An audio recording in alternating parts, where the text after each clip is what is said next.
au sein d'un gouvernement dirigé par le PNDS, c'est une aubaine pour vous, pour votre choix politique, pour votre avenir politique? Moi, je considérais toujours cela comme des étapes. Moi, je pense que l'homme politique ou l'homme tout court, il se construit au travers des étapes ou des écoles ou des opportunités. Et moi, j'ai considéré le gouvernement, les 2 moments où j'étais au gouvernement, au transport, aux affaires étrangères, essentiellement comme des écoles. Apprendre comment ça fonctionne, exprimer son point de vue, avoir une meilleure vision, façonner une meilleure vision pour soi-même. Même si on n'avait pas d'ambition plus longue ou ailleurs, lorsque vous êtes au gouvernement, vous apprenez beaucoup de choses. Évidemment, si vous voulez apprendre, puisqu'il y en a qui veulent faire autre chose et qui le font bien, c'est s'occuper de marché et avoir beaucoup d'argent. Moi, mon ambition, c'était d'apprendre et de faire mon devoir, parce que je considère que c'est un devoir lorsqu'on est au gouvernement. Quelle que soit la mission qui vous est confiée, quel que soit le contexte, à partir du moment où vous l'acceptez, il faut la faire au maximum de vos capacités et de votre engagement. Cela me paraît être un principe de vie, tout simplement. Poste de ministre des Transports, c'était votre premier poste au sein du gouvernement. Et puis, Paf Ibrahim Yacouba, directeur de cabinet adjoint du président de la République. C'est un hasard ou bien c'est... Mais bon, c'est la volonté du président de la République. Moi, c'est le président de la République qui m'a appelé pour que je sois au gouvernement au niveau du ministère des Transports. Et c'est lui qui m'a nommé effectivement à son cabinet. C'est lui qui peut expliquer pourquoi. Directeur de cabinet, c'est pas un petit poste comme on dit. C'est un poste important. C'est le cabinet du président est une institution particulièrement importante. Ça vous permet d'avoir une vision de tout ce qui se fait au gouvernement, de tout ce qui se fait dans le pays. Et ça également, je l'ai considéré comme une école. Et vous avez vu, à l'époque, je m'étais investi à 100% pour cette mission parce que c'est nécessaire dans sa formation. Et dans ça, moi, j'ai une quête permanente. C'est de comprendre comment fonctionne mieux l'État et c'est de comment on trouve satisfaction aux problèmes qui sont posés par les populations. Vous dites que c'est un choix du président. Est-ce que ce choix a été accepté par vos autres collègues?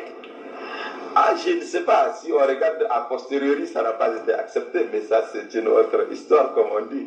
C'était son choix. Et je pense que ça n'a pas beaucoup plu à l'époque, mais ça, c'est l'histoire. Et ça, c'est leur opinion à eux de ne pas accepter ou d'accepter. Moi, ce que je sais, c'est que j'ai fait au maximum de ce que je devais faire.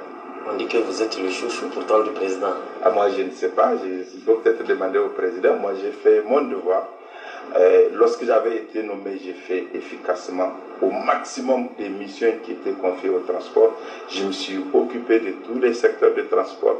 Faire en sorte qu'en partant, je n'ai pas de regrets pour dire que j'aurais pu alors que j'étais là. Et c'est la même manière que j'ai fait lorsque j'étais au cabinet du président. Les missions qui m'ont été confiées, je les suivais avec beaucoup de sérieux et de rigueur. J'étais arrivé au bureau, il y avait une liste de textes, d'institutions à mettre en place. J'ai fait mon agenda et à mon départ, toutes les institutions que je devais impulser pour qu'elles soient mises en place, elles ont été mises en place. Tous les textes ont été adoptés. C'était mon choix de dire que je suis là pendant un moment, je m'en irai certainement un jour, mais en m'en allant, j'ai fait le point que j'ai accompli ma mission et je l'ai faite. La date du 23 août 2015. Bon, ça c'est un moment aussi important dans l'évolution de ma carrière politique. Le 23 août 2015, nous avons fait une grande déclaration à Douchi avec mes camarades pour fustiger comment le parti au pouvoir fonctionnait. C'était... Votre parti? Oui, c'était mon parti. Comment il fonctionnait à l'époque. Nous avions fait une déclaration, une grande mobilisation. Vous savez qu'à la veille, ils ont interdit tous les espaces publics pour que nous nous mobilisions. Ils ont interdit même les espaces privés de certains camarades que nous avaient donnés à Douchi. Ils ont amené des gardes. Et puis sans qu'il y ait un quelconque mot d'ordre, les milliers de gens qui étaient venus pour la déclaration se sont retrouvés devant ma porte. Et ils ont envoyé la police pour dire qu'il faut aller nous arrêter. Bon, la police a constaté que ce n'était pas possible avec le monde qu'il y avait. Et nous avons fait notre déclaration. Et la veille, on a échangé beaucoup avec eux pour dire qu'il faut la reporter. Moi, j'ai dit que ce n'était pas possible de la reporter. on va faire cette déclaration, on dira notre point de vue sur comment ça se passait à l'intérieur du parti, et nous l'avons fait, et puis je crois que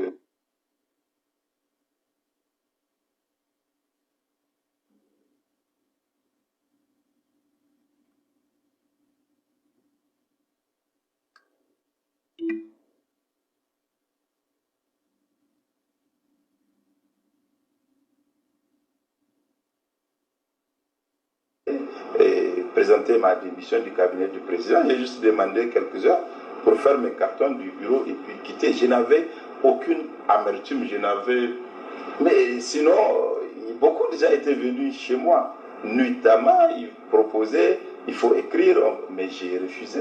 Mais pourtant, le président ne voulait pas de votre démission. Mais je ne sais pas, moi je l'ai faite pour moi-même, pas pour quelqu'un. Je considérais qu'à partir du moment où j'avais été exclu, je n'avais plus rien à faire dans le système. Parce que pour moi, tout est cohérent lorsque vous êtes dans un système bien précis. Bon, il faut être en accord avec ce qu'il porte.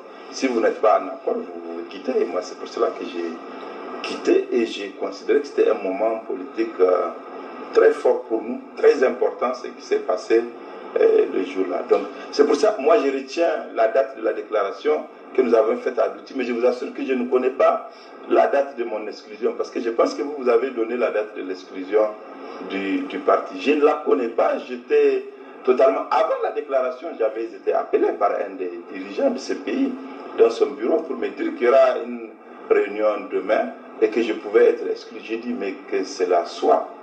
Ça ne me disait rien et vous avez remarqué que je n'ai cherché l'intermédiation de personne pour que la réunion ne se fasse pas. J'avais été informé formellement dans le bureau d'un de ceux qui dirige le pays qu'il y aura la réunion. Mais Le président, vous étiez son directeur de cabinet, était-il au courant de ça? Ah si, c'est à lui qu'il faut poser la question. Moi, je l'ai jamais Vous étiez son directeur de cabinet adjoint quand même. Mais en tout cas, moi, je ne lui ai jamais posé cette question-là. Je ne sais pas. Vous disiez que c'est le président qui vous a nommé à ce poste de directeur de cabinet. Donc ce n'est pas la structure du SEN de votre parti en ce moment, le PNDES. Il aurait fallu qu'au moment de le quitter ou face à cette situation, que vous lui rendiez compte. Mais je pense que les événements qui ont conduit à mon départ du cabinet du président, à ma démission, étaient connus de tout le monde. De tout le monde, donc à fortiori du président. Moi, je n'avais rien d'autre à dire. J'étais solidaire de mes camarades qui ont initié cette déclaration-là et je suis resté solidaire jusqu'au bout. Donc pour moi, tout ce qui était autour n'avait pas d'importance particulière, honnêtement. Ok. Exclu, Ibrahim Yacoub exclu du PNDS, vous créez un autre parti, le Mouvement Patriotique Nigérien. Alors là, c'est une belle étape.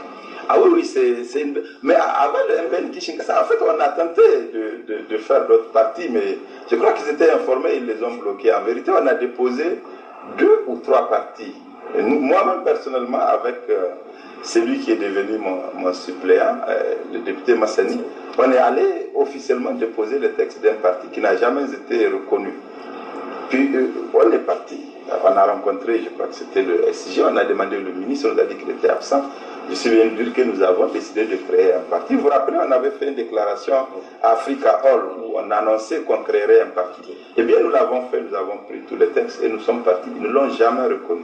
Après, nous nous sommes organisés, on a vu quelques camarades qui étaient avec nous dans le syndicat. Ils ont déposé encore un autre parti. Là également, je crois qu'ils ont su et ils l'ont bloqué. Donc, c'était la 3e tentative quand même pour que... Donc, vous avez berné le pouvoir pour créer le MPN. On a été très loyaux. Je pense que c'est rare même que les gens s'affichent. Nous, on était les seuls à aller s'afficher. C'est 2 jours que je suis parti moi-même avec l'Assemblée. Après, puisque vous avez constaté qu'ils rejetaient. Oui, évidemment, on travaille quand même. On ne peut pas laisser un système qui est basé sur l'injustice étouffer les libertés. La création des partis est une liberté reconnue aux citoyens. Mais puisqu'à l'époque, ils voulaient faire ce qu'ils voulaient, évidemment, il faut travailler pour les contourner. Et je pense que beaucoup de partis sont nés comme ça, de la mauvaise volonté du gouvernement à respecter même les libertés essentielles comme celle de création d'un parti politique. Lorsque vous partez vous-même, on suppose, eh bien, soyez plus intelligent que ceux qui veulent violer les lois. Et c'est ce que nous avons fait. Alors, parlez-nous de cette étape de création. Ah oui, c'était un défi, c'était un gros défi. Vous savez que nous l'avons créé à 57 jours des élections. Mais c'est vraiment la volonté des camarades, essentiellement.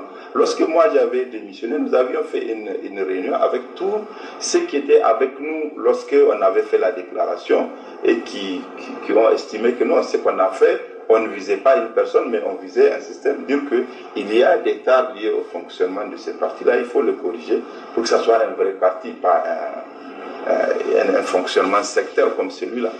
Donc, nous avons dit que puisque nous avions un projet, nous avions une opinion, même en nous engageant à titre individuel dans l'ancien parti qui était le nôtre, c'était de dire qu'on a un projet pour changer le pays, pour transformer le pays. Et nous nous sommes mis sur le projet nous-mêmes de créer une nouvelle formation politique et d'aller à toutes les élections. Avec tous les mécontents du PNDS? Avec tous ceux qui... Il y avait plus de militants du PNDS oui, à la création. Oui, je suis d'accord. Je suis d'accord que la plupart étaient ceux qui étaient avec nous, absolument. C'était avec eux au début que nous avions créé le parti, parce que c'était un peu nos compagnons politiques. Plus une autre catégorie vraiment importante, des jeunes et des femmes qui, eux, n'ont jamais fait la politique et n'ont jamais voté. Même aujourd'hui, la composition du MPN, quand vous regardez, la plupart, l'écrasante majorité, à part ceux qui étaient, comme vous avez dit, mécontents des autres partis, l'écrasante majorité, c'est des jeunes et des femmes. Et ils ont un point commun, c'est de dire que c'était leur première expérience politique avec nous, leur premier vote, leur premier engagement politique.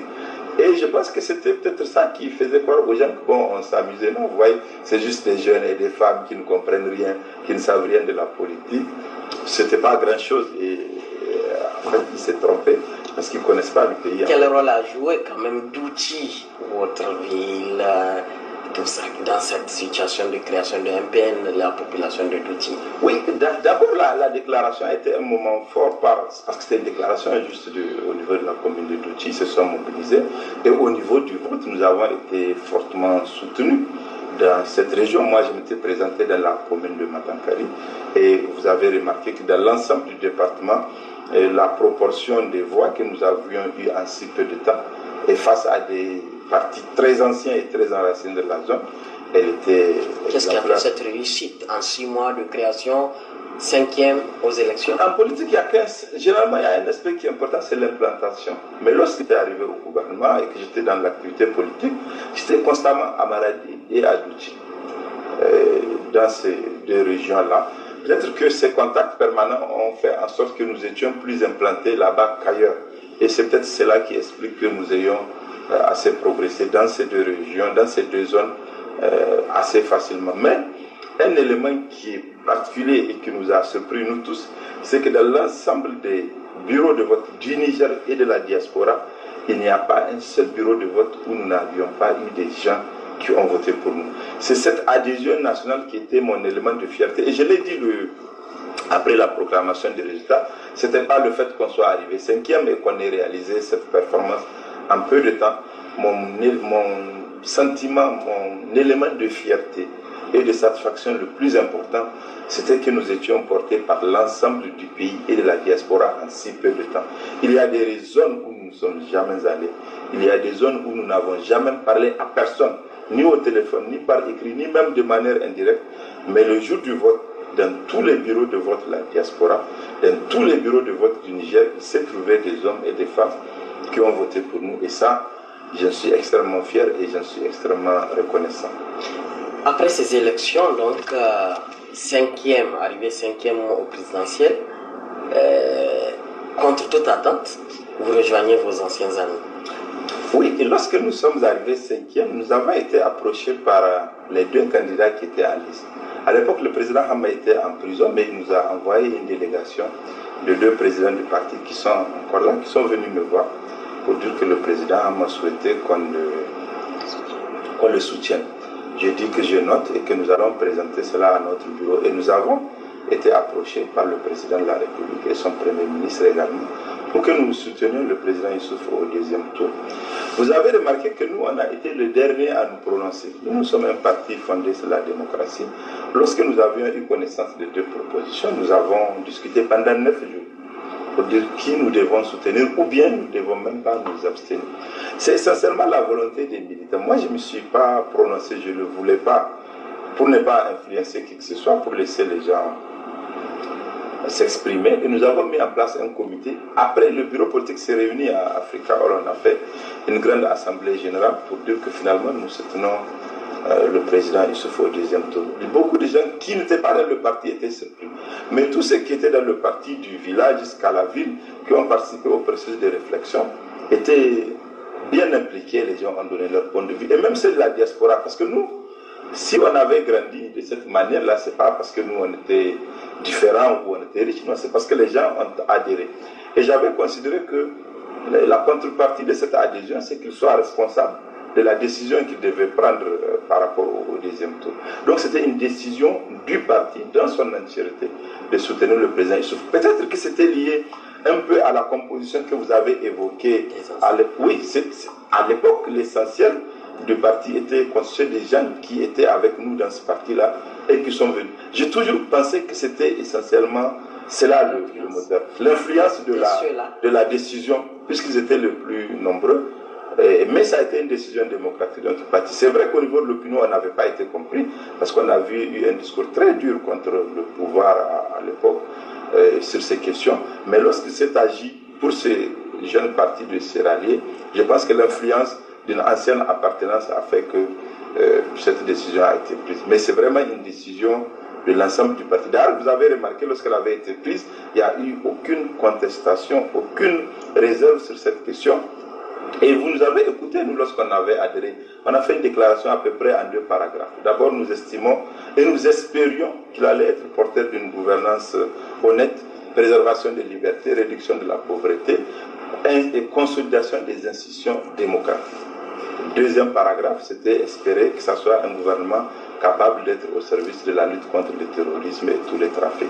C'était cela notre espoir, que ce gouvernement soit un gouvernement de consolidation de la démocratie, de l'élargissement des libertés et puis de promotion d'une gouvernance honnête. Ces 2 paragraphes de votre déclaration n'étaient pas respectés, ce qui vous a amené à encore quitter. Absolument, absolument. Oui. Et je pense que nous, on a eu un parcours quasiment unique dans l'histoire politique. Parce que souvent, les gens ils disent, non, il a démissionné, non, ils ont été chassés. Non, il faut se rappeler que notre comportement à l'intérieur du gouvernement, je ne connais pas, peut-être qu'on est jeune dans la politique, mais je ne connais pas un parti qui s'est comporté de la manière dont nous on s'est comporté. Même eux, lorsqu'à un moment ils avaient quitté une mouvance, ils ont fait la déclaration en quittant. Mais nous, à partir de la première année, j'ai écrit une lettre au Premier ministre pour dire qu'il est en train de conduire un projet de réforme électorale qui va nous amener dans une mauvaise direction. J'étais ministre des Affaires étrangères et j'avais 1 an au gouvernement. J'ai écrit les points que je considère comme dangereux pour la consolidation de la démocratie. Et j'avais écrit, j'ai dit au Premier ministre que toute réforme qui n'était pas faite pour renforcer la démocratie, concevoir l'inclusivité, était une réforme dangereuse et qu'au-delà, derrière cette réforme-là, je sens qu'ils avaient un projet caché. Mais j'étais au gouvernement, je ne connais pas dans l'histoire du pays un parti qui s'est comporté dignement comme nous l'avons fait. Ce n'est pas des chuchotements, c'était une lettre écrite au Premier ministre et qui a été lu en Conseil de ministres. Lors de notre anniversaire, j'avais dit que ce qui arrive à notre pays, nous ne le méritions pas. Mais j'étais ministre des Affaires étrangères. J'ai dit dans mon discours que vous ne pouvez pas faire la promotion d'un meilleur Niger si vous bâtissez cette gouvernance sur le népotisme, la corruption. J'avais dit que nous sommes tous témoins que la corruption est en place, que l'école est en train d'être détruite, la santé est en train d'être détruite. Je ne connais pas dans toute l'histoire récente de notre démocratie un parti qui s'est comporté de cette manière. Et lorsque, en avril, le jour où il y avait l'inauguration de l'échangeur, nous vous avons appelé à une déclaration. Et dans cette déclaration aussi, on a dit ce qu'on pense. C'est l'arrestation des acteurs de la société civile. Et sur le projet de confiscation électorale prévu par le gouvernement. Nous étions encore dans le gouvernement. Donc nous sommes quasiment, probablement le seul exemple d'un parti politique qui est allé dans une alliance et qui a affirmé ses opinions. Vous connaissez l'histoire de notre lettre. Au début, quand on avait fait la lettre au Premier ministre pour dénoncer son projet confiscatoire de liberté et des élections à travers le vote, on était 2 partis. Mais la deuxième lettre, parce que j'ai écrit une deuxième lettre, lorsque la CENI avait été mise en place, et j'ai écrit au Premier ministre pour lui dire, mais les soupçons, les doutes qu'on avait à l'époque lorsqu'on vous accusait de nourrir un projet malhonnête d'organisation des élections, ces soupçons étaient même loin de la vérité. Maintenant, nous venons d'avoir une CENI monocolore à 100%, une organisation des fichiers biométriques contrôlée par le parti État. Mais à ce moment-là, j'étais seul. Parce qu'entre-temps, l'autre parti s'est comporté comme la plupart des partis que nous avons ici. C'est de dire on peut être dans une alliance, mais on s'aplatit, on ne dit rien, on supporte tout, on subit tout, et on laisse l'autoritarisme s'ériger et se renforcer quotidiennement. Donc, le MPN est un parti qui ne peut donner que des leçons aux gens. Mais souvent, j'entends comme si, oh, mais non, nous avons été les seuls qui avons eu cette posture-là. Historiquement, au Niger, je ne connais pas un seul exemple d'un parti, pendant qu'il est dans une alliance, dénonce à travers 3 lettres au Premier ministre, 2 déclarations publiques, des conférences de presse, de comportement du gouvernement dans lequel il appartient. Nous avons été seuls à le faire. Vos actions sont considérées comme du populisme par certains. Oui, c'est ça qu'ils disent. Mais si c'est du populisme, je vais poursuivre. Si c'est dénoncer le vol sur nos ressources, je vais poursuivre le populisme. Je fais le choix de dire qu'il y a des choses qui ne peuvent pas être faites en politique. Vous ne pouvez pas être élu et considérer que lorsque vous êtes élu, vous possédez le pays. Non, ils ne possèdent pas le Niger. Ils ont un mandat, certains 5 ans, dans lequel ils ont fait des promesses et ils sont tenus de tenir ces promesses. Mais lorsque à l'intérieur de l'élection, le début et la fin de toute action que vous posez, c'est l'enrichissement.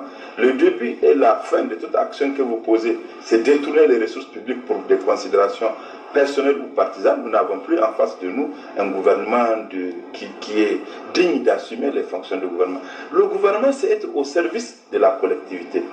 Jamais un gouvernement n'a été conçu comme un moyen d'enrichissement personnel de ceux qui sont au gouvernement. Sinon, on ne ferait pas des élections. Sinon, on ne vous demanderait pas un programme. Sinon, peut-être qu'on se mettrait à lutter, on prendrait le plus fort d'entre nous, il va se comporter comme il le fait et il va gérer le pays comme il l'entend. Regardez ce qui s'est fait dans ce pays. Il n'y a rien, il n'y a aucun tabou qui n'a pas été brisé. Le Niger, c'est géré comme une épicerie. Ils font ce qu'ils veulent lundi, ils font ce qu'ils ne veulent pas mardi, ils décident de ce qui doit être dit. Même les crimes, ils les catégorisent. Ça veut dire que si vous êtes un simple citoyen, vous écrivez quelque chose sur Facebook, vous allez en prison. Mais si vous êtes l'élu de Dieu, qui est dans le parti de Dieu, vous pouvez voler des milliards et vous pavaner comme vous voulez. C'est comme cela que ces pays fonctionnent. Regardez comment ils font par rapport à ceux qui ont dénoncé le détournement. Regardez, finalement, ils sont tous arrêtés et jetés en prison. Mais ceux qui ont pris l'argent, l'ont volé, ils sont à liberté. Mais plus grave, je n'ai jamais vu ce comportement-là dans un pays normal. C'est-à-dire que le gouvernement dit que non, c'est moi qui ai organisé l'audit. Mais chaque matin, ce ne sont pas les opérateurs économiques qui le font. C'est le gouvernement lui-même qui s'emploie, qui travaille ingénieusement, avec de la sueur, pour que ce dossier soit étouffé ou qu'il soit réduit à sa plus simple expression. Mais si c'est vous qui l'avez commandé, si c'est vous qui l'avez fait, donc vous devez poursuivre un objectif. Or, aujourd'hui, on remarque clairement leur objectif, leur préoccupation, c'est faire en sorte que ce dossier soit vidé. Je n'ai jamais imaginé qu'on pouvait avoir un tel type de gouvernement. Donc, ils découvrent le vol, ils découvrent les infractions les plus graves, parce que c'est le scandale le plus grave de l'histoire de notre pays. Dans un secteur en guerre, où nous avons perdu des centaines et des centaines d'hommes, lorsqu'à l'époque ça s'est chuchoté, que les militaires disaient qu'ils n'avaient pas d'armes, beaucoup de gens ne croyaient pas, puisque le président annonçait solennellement chaque fois qu'il mettait 15-20% de nos ressources à la défense, personne ne croyait. Mais lorsque c'est le ministre de la Défense lui-même dit que les armes, les munitions ne détonnaient pas, lorsque le ministre de la Défense lui-même dit que ceux qui ont fait ces crimes-là, s'il avait la possibilité, il les éjecterait d'un avion pour qu'ils chutent et qu'ils meurent, mais vous mesurez la gravité de la situation. Mais, à partir de cette fuite-là, le gouvernement n'a pas donné suite, qui correspond à la frustration du ministre de la Défense, qui correspond à la frustration des Nigériens et à la colère de tous ceux qui ont perdu leurs enfants, du fait que, selon le ministre de la Défense, que les armes étaient des armes qui ne marchent pas. Il y a des gens qui meurent et il y a à côté ceux qui se font beaucoup d'argent sur cette guerre. Cela n'est pas acceptable, ni aujourd'hui, ni demain. On ne doit pas avoir un peuple qui accepte cela. Rien n'est fait, la malgouvernance continue comme vous le dites, mais est-ce que c'est parce qu'il n'y a pas un contre-pouvoir? Vous qui devrez être les partis politiques de l'opposition. Je pense que nous ne sommes pas assez forts pour imposer au gouvernement un comportement correct. Qu'est-ce qui explique cela? Je pense que l'indignation et la colère des Nigériens ne sont pas traduites par les mouvements de protestation qui conviennent. La politique est une chose aisée. Lorsque vous êtes frustré, lorsque vous avez une colère, il faut l'exprimer. Il faut l'exprimer par ce que vous dites, par ce que vous écrivez et dans les manifestations contre le gouvernement. Si vous laissez un gouvernement agir comme il le fait, il peut croire même que les gens ont adhéré. Je l'ai dit une fois et je le pense sincèrement. Il y a deux choses que ce gouvernement a réussi de manière claire, vous ne pouvez pas contester. Un, industrialiser le vol et le pillage. Et la deuxième chose, c'est faire peur aux Nigériens. C'est-à-dire que vous avez le gouvernement le plus mauvais de l'histoire du Niger. Parce que à l'époque, si j'avais dit ça, on va dire, mais pourtant Ibrahim, il les soutenait, il avait dit le contraire. Oui, oui. Dites une chose jusqu'à ce que vous découvrez le contraire. Et lorsque vous découvrez le contraire, ne faites pas semblant que vous ne la voyez pas. Ne faites pas semblant que vous n'êtes pas au courant. Personne aujourd'hui ne peut dire qu'il ne sait pas que c'est une véritable industrie de pillage qui est mise en place.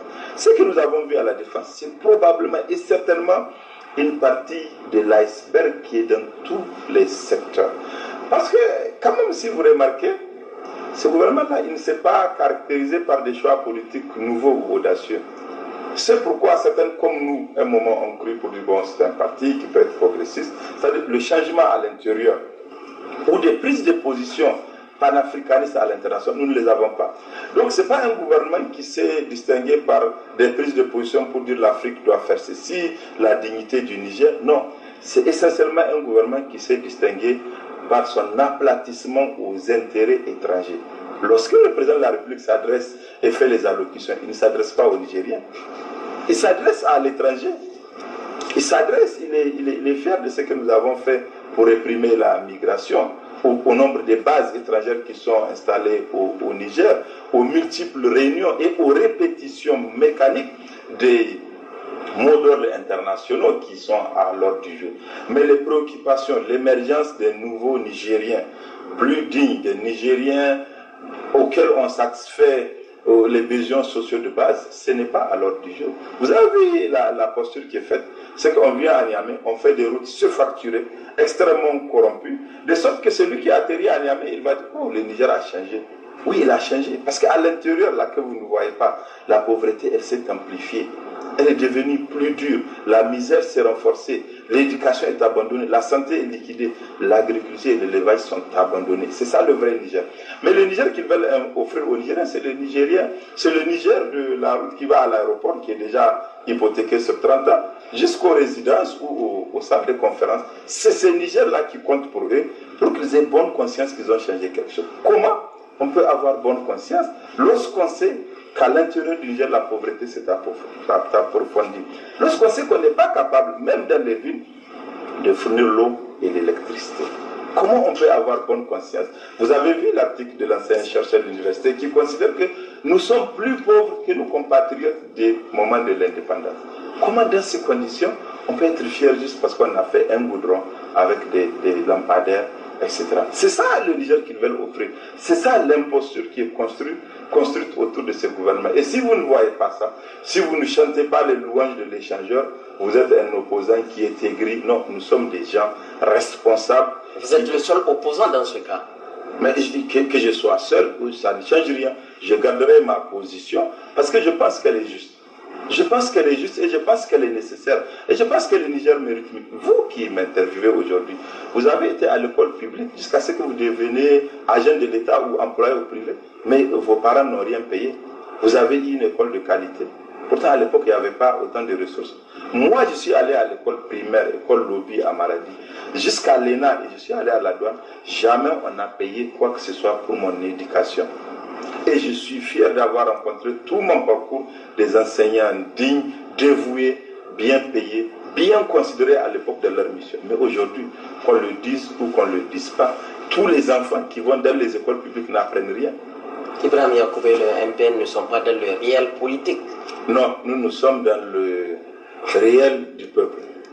Moi, je pense que si la politique n'est pas capable de produire une alternative utile pour le peuple, elle n'en vaut pas la peine.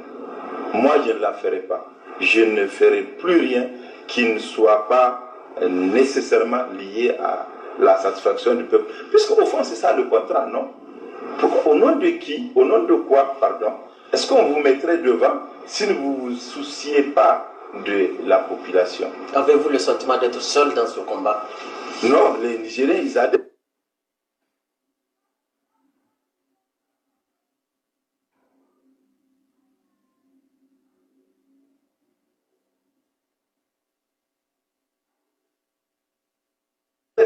Ils sont les plus nombreux. Nigériens, vos militants?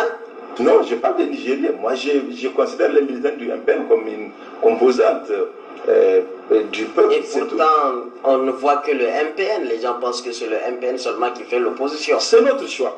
Vraiment, c'est notre choix. Comme je vous ai dit. Parce que vous êtes jeune leader, jeune parti politique, vous ne connaissez pas. Non, parce qu'on a fait un choix. D'ailleurs, certains, souvent, ils se moquent, ils se disent non, c'est des enfants.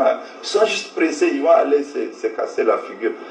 Mais ils ne connaissent pas notre projet. Nous, notre projet, c'est que ce qu'on dit correspond au vrai Niger. Est-ce que vous connaissez, je vous l'ai dit tout à l'heure, est-ce que vous connaissez un parti qui est au pouvoir avec 3 ministres qui prend une position publique contre son gouvernement? Quand on le fait, ce n'est pas parce qu'on est des jeunes, comme ils disent toujours, ah, Ibrahim Yacoub, il est pressé. Non, je suis responsable. Lorsque je soutenais ce régime, je l'ai fait, même souvent avec du zèle.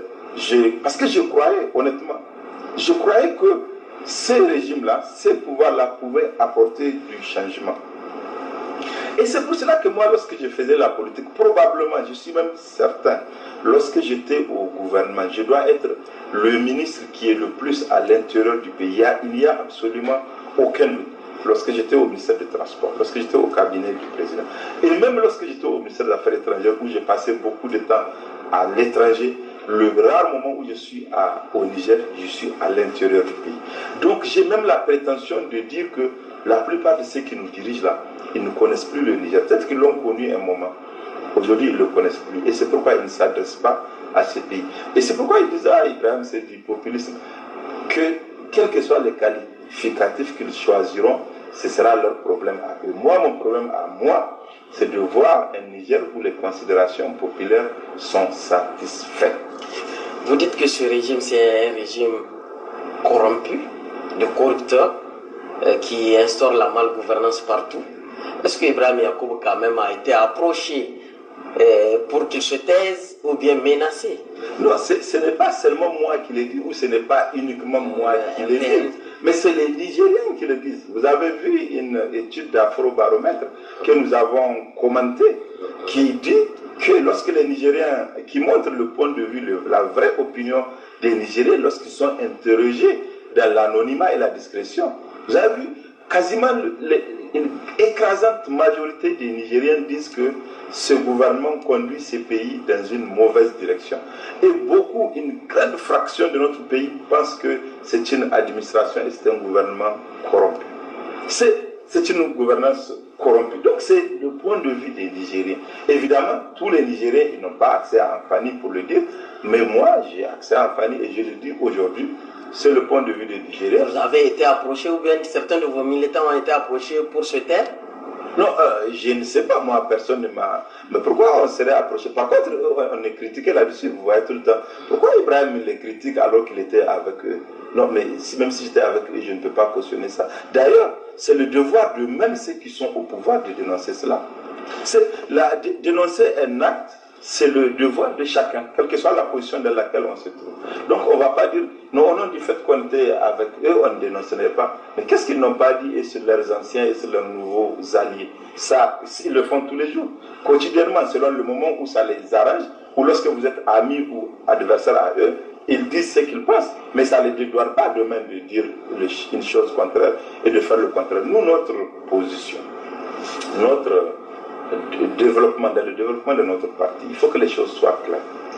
Quel que soit par ailleurs notre cheminement, nous avons voulu être honnêtes avec tout le monde. Non, nous n'avons pas voulu faire semblant. La vérité aujourd'hui, la coalition qui est en place au Niger, mais en vérité, il n'y a qu'un seul parti qui décide, qui agit pour tout le monde. Les autres ne participent pas à la coproduction des politiques publiques ou à la coproduction des décisions publiques. Ils le suivent. Et peut-être c'est cela qui était attendu de nous. En plus, ils disent, mais il a même été ministre des Affaires étrangères. Quand même, c'est un poste important. Comment il peut se permettre de dire cela? Non, parce que ça correspond à notre ligne. Donc, au Niger, là, nous sommes quasiment le seul parti qui peut donner des leçons de courage à tout le monde à l'intérieur d'une alliance. Beaucoup de partis ont quitté, ont fait des déclarations après, a posteriori. Mais nous l'avons fait pendant que nous sommes là. Nous l'avons couché sur papier pour que ça soit connu sur l'histoire. Et nous avons assumé nos positions. Vous qualifiez ce régime quand même d'un régime liberticide, mais pourtant... C'est pas vrai. Mais pourtant, M. Ibrahim Yacoub n'a jamais été inquiété.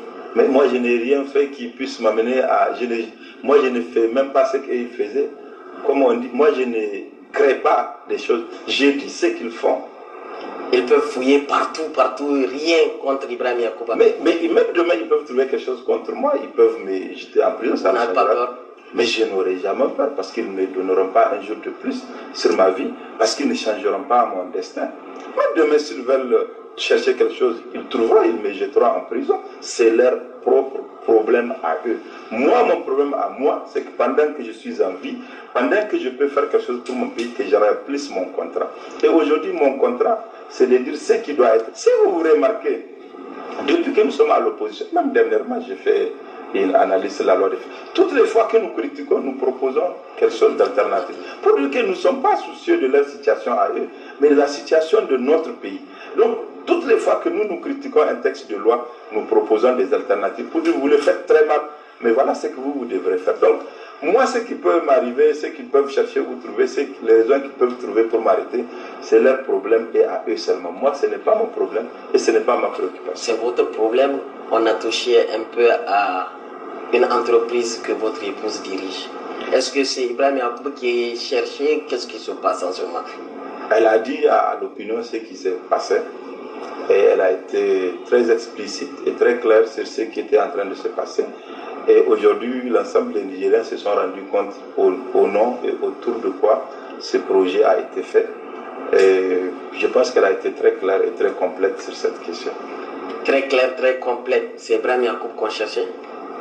Elle a dit ce qui s'est passé là-bas. Votre sentiment par rapport à ça? Mon sentiment, c'est que les Nigériens sont très intelligents. Ils sont capables de comprendre tout ce qui se fait autour et dans une affaire quelle qu'elle soit. La gestion d'un parti politique n'est pas chose facile, comme le syndicat, comme les autres associations de football et de sport que vous avez eu à diriger. Dans ce parti-là, le MPN, quel est le sentiment? Vous avez un sentiment de bien réussir la gestion de ce parti? J'espère que je ne sais pas, je ne peux pas moi m'auto-juger, les gens jugeront, mais nous faisons un travail difficile. D'abord parce que, comme vous avez dit, toute organisation est difficile, mais ensuite parce que nous sommes pour la plupart nouveaux dans la politique, en tout cas dans la gestion d'une organisation de cette taille, et ensuite nous sommes dans un environnement très difficile où le pouvoir ne fait aucune concession aux partis de l'opposition, même les ressources qui sont dues aux partis politiques qui ont un certain résultat, elles sont bloquées par la volonté de ces gouvernements. Et pourtant, c'est une loi. Donc, c'est un contexte difficile, mais c'est exaltant de voir que chaque jour nous posons le pierre pour chaque jour dans les villages, dans la ville, à la diaspora pour nous renforcer. Mais c'est extrêmement difficile parce que nous avons commencé à moins de 2 mois, puis nous sommes devenus ce que nous sommes. Vous avez vu, nous avons eu beaucoup de difficultés à gérer même le comportement de certaines personnes. Vous savez, vous avez perdu des militants et même des députés. Oui, les députés, on les a exclus, c'est nous qui les avons exclus. Les deux, nous les avons exclus.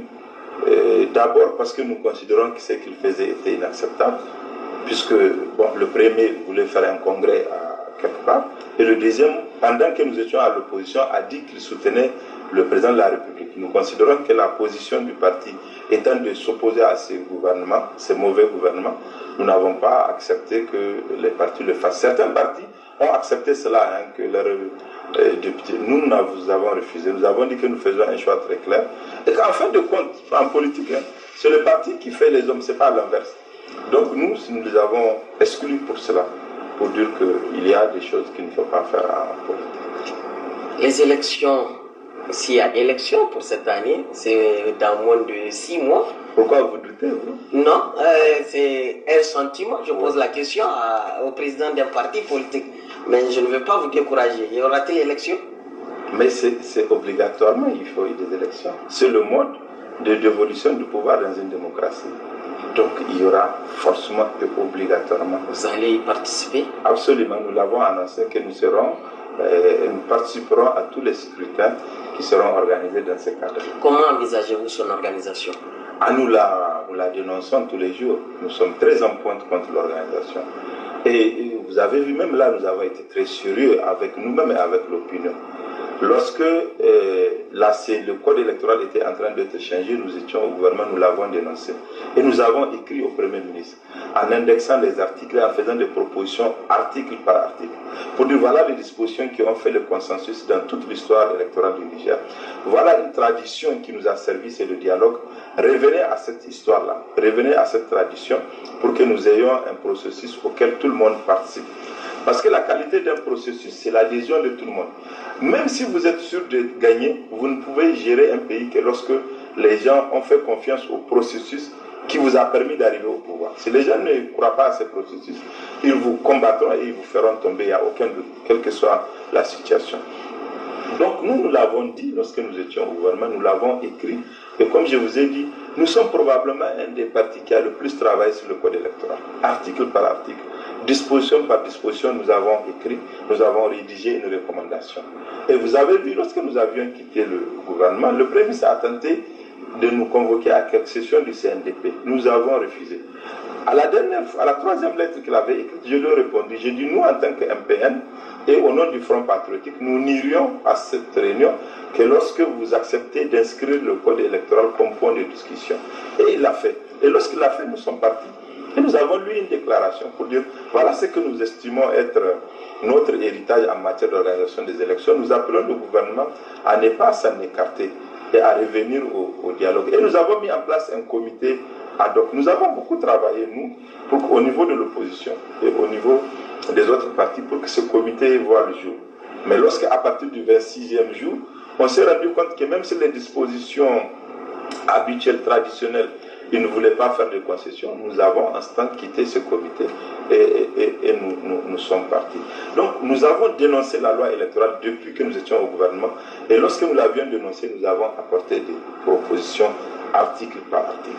Lorsqu'il s'est agi du recrutement de l'opérateur biométrique, nous avons fait une déclaration au CCOG pour dénoncer les conditions opaques de son recrutement et pour rappeler que le parti État, par son président, avait dit il y a quelques années que lorsque vous contrôlez le fichier électoral, vous contrôlez les résultats des élections. Nous avons dit, en vous appliquant à vous-même votre propre théorie, nous vous rappelons que nous ne sommes pas d'accord que vous contrôliez exclusivement le processus d'enrôlement biométrique et que vous en fassiez ce que vous voulez. Et même ça, nous avons fait des propositions dans la configuration de la direction du fichier biométrique. Lorsque l'enrôlement a commencé et que nous avons vu qu'ils achetaient les récépissés ou qu'ils faisaient les pressions pour les récupérer, nous avons porté plainte au tribunal de grande instance des Indiens. Nous avons réuni toutes les preuves vidéo, les preuves écrites, les témoignages des gens à qui on a acheté les récépissés, qui ont été soumis à pression, les personnes qui ont été transportées d'une région à une autre, qui ne connaissent ni de leur maman ni de leur papa. Nous avons porté plainte, mais nous n'avons eu aucune suite. Donc vous avez vu, sur notre combat contre le processus électoral, nous avons été constants, sérieux et rigoureux avec nous-mêmes. Toutes les fois que nous contestons, nous avons une proposition alternative.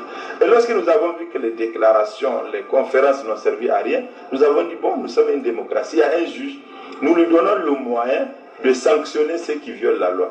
Mais personne ne nous a cherché. Malgré tout, vous croyez à l'organisation de ces élections? Je crois à l'obligation de les organiser. C'est ça, c'est que la loi a dit. Mais toujours consensus pourrait être trouvé. Ce serait bien. Ce serait bien qu'il y ait un consensus et c'est notre quête permanente. S'asseoir, trouver un consensus. Parce que nous sommes une opposition, mais à nous seuls, on ne fait pas la loi. Et à nous seuls, on ne peut pas organiser une élection.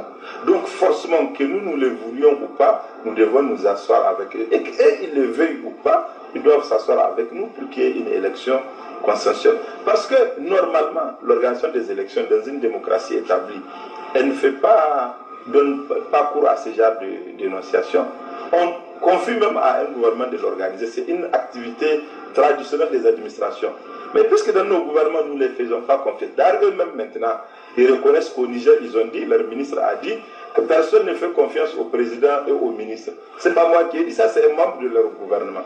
Donc, puisque eux-mêmes savent que personne ne leur fait confiance, on peut créer la confiance en acceptant un compromis.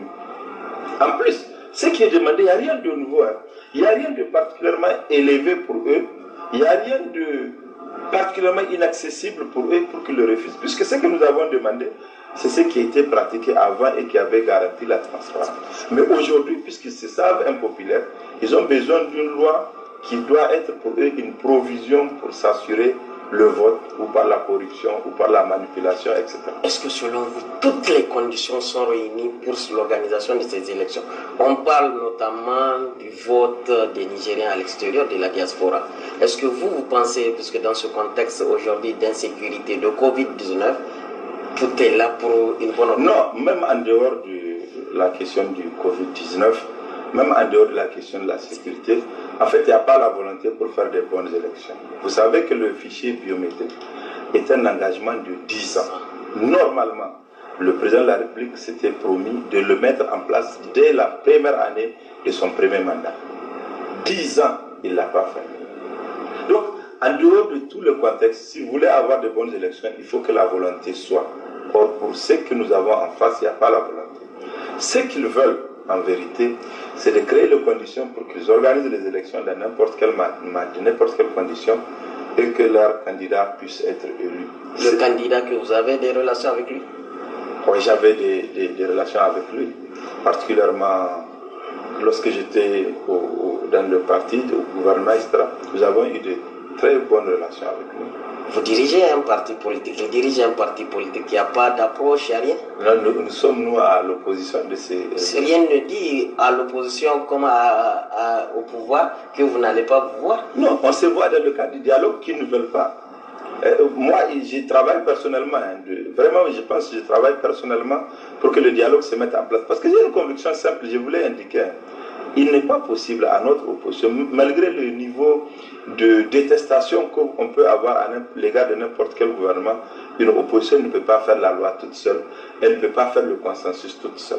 Donc j'ai beaucoup travaillé pour que les groupes se retrouvent et que nous ayons un dialogue. Malheureusement, ce n'est pas bien vu de tous les côtés, notamment du côté du pouvoir, qui pense qu'il a un allié, c'est le temps. Il pense qu'il va gagner du temps et arriver aux élections. Mais vous voyez bien qu'ils sont bloqués même par leurs alliés. Parce que tous les jours, la CENI découvre qu'elle sera en retard, elle découvre qu'elle ne fait pas bien les choses, etc., etc., etc. Vous serez candidat? Ah oui, mon parti m'a investi, Inch'Allah.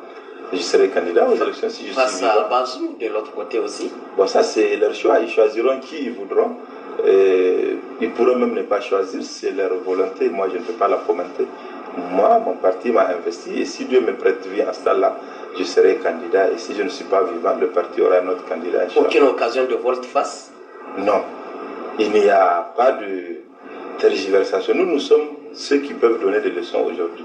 Parce qu'à partir de 2017, nous avons imprimé un comportement de courage et de loyauté que personne n'a pu avoir. Lorsque nous avons décidé de dénoncer le gouvernement auquel on appartient, je ne connais pas d'exemple comme ça. C'est notre choix. Et je suis heureux que les militants le comprennent et l'assument. C'est notre choix de nous poser en alternance et en alternative à ces systèmes-là. Nous le combattrons parce que c'est un système dangereux pour notre pays. Je vous assure, même le travail que vous faites là, vous ne pouvez pas le faire si ce système perdure. Vous avez bien vu qu'ils n'ont aucun égard pour les libertés. Ils considèrent que les libertés sont une fantaisie supplémentaire que les jeunes ne doivent pas avoir parce qu'eux, ils sont au trône, ils décideront de qui doit vivre, qui doit mourir, qui doit dire quelque chose et qui ne doit pas le dire. Il y a une conception totalitaire du pouvoir qu'ils ont, mais elle est nécessaire à leur survie. Il faut qu'ils écrasent tout, qu'ils dominent tout, qu'ils détruisent tout pour qu'un système aussi mauvais, aussi médiocre puisse perdurer. Un système de cette nature, de cette très mauvaise nature, ne peut pas perdurer dans un mécanisme de liberté et de démocratie. Donc c'est pour cela qu'ils ont... Regardez quand même, des gens vont en prison au Niger parce qu'ils ont dit des conversations privées sur WhatsApp. Est-ce que nous n'avons pas honte? que nous soyons là, qu'une femme qui a dit quelque chose sur WhatsApp, dans une conversation privée, soit envoyée en prison. La loi dit qu'il faut envoyer en prison pour une conversation privée. Non, la loi dit qu'il faut chercher ceux qui organisent la criminalité sur le net.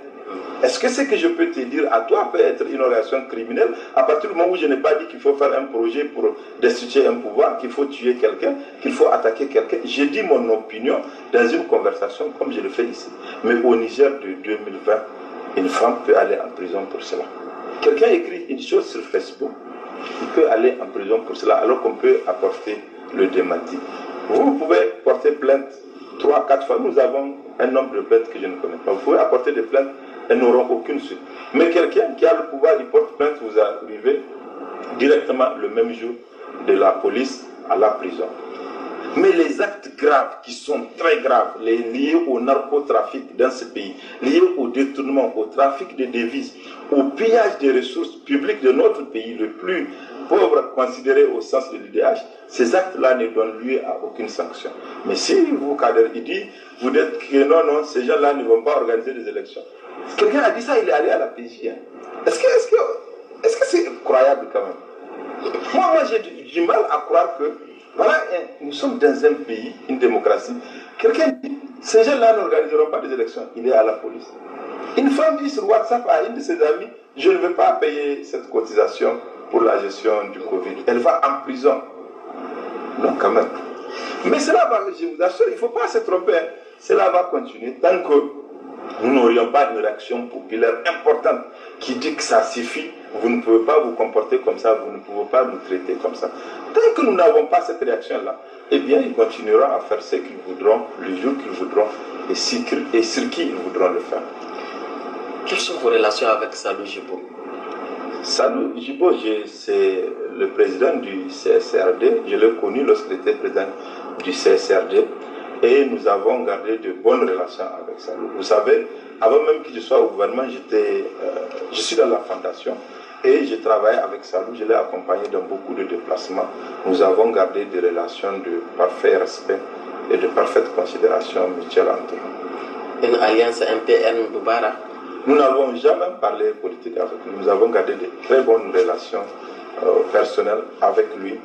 Que je l'ai connu au moment de la transition et j'ai gardé mes relations avec lui jusqu'à après. Sans surprise que vous apprenez qu'il a un parti politique? Bon, c'est son choix. Il a quand même été président de ce pays, chef d'État de ce pays. C'est un choix que je ne peux pas commenter et qui lui revient à lui d'expliquer. Moi, je vous ai dit, mes relations sont bonnes avec le président Salou. Aujourd'hui, le MPN va-t-il seul, sans alliance, aux élections ou bien déjà vous avez des soutiens? Non, nous considérons qu'il faut que nous soyons très unis, très forts pour changer ce système-là. Donc vous avez vu, lorsque nous sommes venus à l'opposition, notre première démarche c'est d'avoir un front qui regroupait une douzaine de structures. Et la deuxième démarche, c'est tout faire pour mettre en place une alliance avec le FRDR. Nous sommes très contents aujourd'hui qu'aujourd'hui, au niveau de l'opposition, nous avons une approche commune. Vous avez vu, depuis plus d'un an, toutes nos activités sont soutenues par l'ensemble des fronts de l'opposition. Donc notre conception de la gestion du pouvoir, notre conception des élections, elle est basée par une solidarité très forte au niveau de l'ensemble des fronts de l'opposition. Il n'y a pas ici, c'est pas ce qui va se jouer en 2020, en décembre là, c'est pas la place d'une personne, c'est pas la position d'une personne. C'est le choix pour récupérer notre pays. Je l'ai dit déjà, ils ont vraiment gagné les élections et ils ont considéré que le Niger est leur butin personnel, dans lequel ils peuvent prendre l'argent qu'ils veulent pour faire les activités qu'ils veulent. Ils ont choisi de faire dans ce Niger-là qui est acceptable et qui n'est pas acceptable. Aujourd'hui, le statut de Nigérien, la citoyenneté des Nigériens ne vous donne aucun droit. Ce qui vous donne le droit, c'est votre appartenance au clan qui nous dirige. Et ça, ce n'est pas un pays normal. Ce n'est pas un pays acceptable en 2020. Donc nous, notre combat, notre projet, notre activisme au sein de l'opposition et auprès du peuple nigérien, c'est de dire nous allons produire une dynamique qui va renverser ce système en décembre 2020, Inch'Allah, aux prochaines élections. C'est une question de salut. Si nous ne réussissons pas, je dois prendre les gens à témoin qu'ils auront perdu tout. Il faut que nous fassions tout pour les empêcher de rester au pouvoir au-delà du mandat qui leur a été confié. Si ce qu'ils ont fait est bien et qu'ils s'en félicitent, tant mieux. Qu'ils gardent cela pour leur propre archive et pour leur propre fierté personnelle. Si ce qu'ils ont fait pour le Niger est mauvais, et je pense que le plus mauvais que bien, c'est le temps d'arrêter et d'impulser une nouvelle alternance. Ce qui est bien, c'est pas qu'on change un système et dire bon, puisque nous avons fait partir, nous nous comporterons comme eux ou nous ne ferons rien. C'est pas vrai. C'est que nous, on attend en tant qu'MPN, c'est qu'à chaque moment de l'histoire, le peuple soit capable d'imposer le comportement qu'il veut à n'importe quel gouvernant, qui qu'il soit. C'est ça. C'est pour ça qu'on parle beaucoup peut-être. C'est pour ça qu'on écrit beaucoup et qu'on va partout.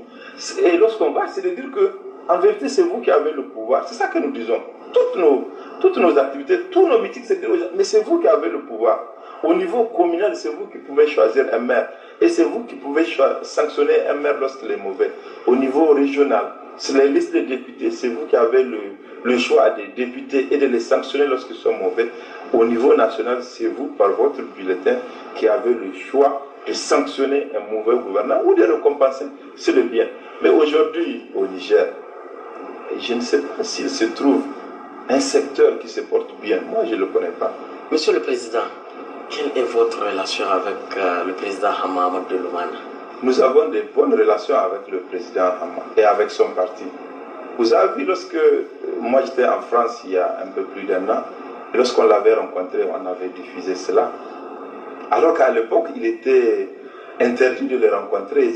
Le pouvoir en place a voulu considérer cela comme un sacrilège, comme la faute à ne pas commettre, comme si il était banni à vie et qu'il ne doit pas rencontrer les gens. Lorsque nous sommes partis le rencontrer, nous avons longuement discuté des heures durant de notre pays et ce qu'on peut faire ensemble dans la dynamique de l'opposition.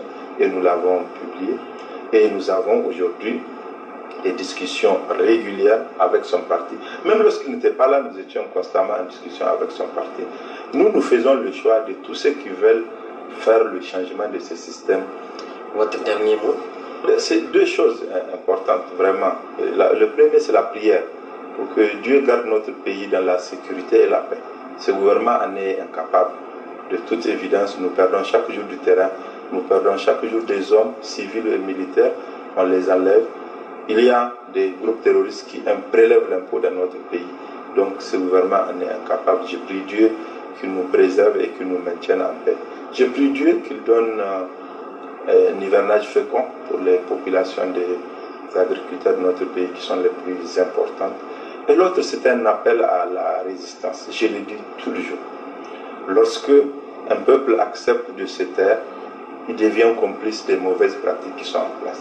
Lorsqu'un peuple accepte de subir l'injustice, il perpétue l'injustice.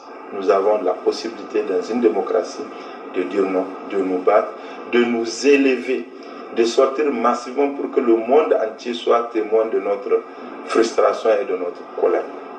Mais ça, c'est un processus auquel nous participons. Et le dernier mot, c'est un appel à les sanctionner.